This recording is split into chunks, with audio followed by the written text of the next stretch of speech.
ఒక మాట, personality development అంటే వ్యక్తిత్వ వికాసం గురించి నేటి యువత అనేక అంతర్జాతీయ నిపుణులైనటువంటి బిల్ గేట్స్, ఎలన్ మస్క్ లాంటి వాళ్ళ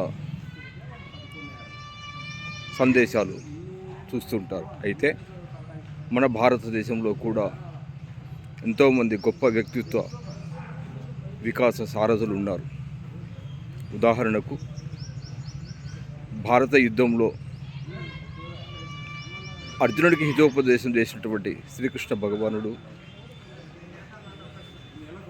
కౌటిల్యుని ఆర్థిక నియమాలు, గౌతమ బుద్ధుని బోధనలు, అంతెందుకు ఆధునిక యుగంలో స్వామి వివేకానంద ప్రపంచవ్యాప్తంగా యువతకు ఇచ్చినటువంటి సందేశాలు, స్వయంగా కృషితో పైకి వచ్చినటువంటి ఏకలవ్యుడు,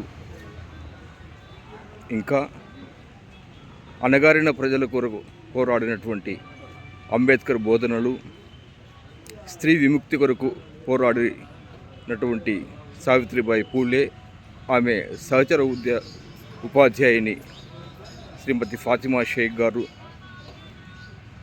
ఇంకా చెప్పాలంటే ఆర్థిక సంస్కరణలతో దేశాన్ని గట్టెక్కించినటువంటి ఆర్థిక సంస్కరణల వాదులు పివి నరసింహారావు గారు, మన్మోహన్ సింగ్ గారు, అలాగే ఎంతో కష్టపడి పైకి వచ్చి రక్షణ రంగంలో మిస్సైల్స్ తయారు చేసి రాష్ట్రపతిగా ఉన్నప్పుడు విద్యార్థులను కలలు కనండి అనేసి బోధించినటువంటి కలాం గారు, వీళ్ళందరూ వ్యక్తిత్వ నివాస సారథులుగా మనం గమనించాలి. అందుకే నేటి యువత వీరి సందేశాలను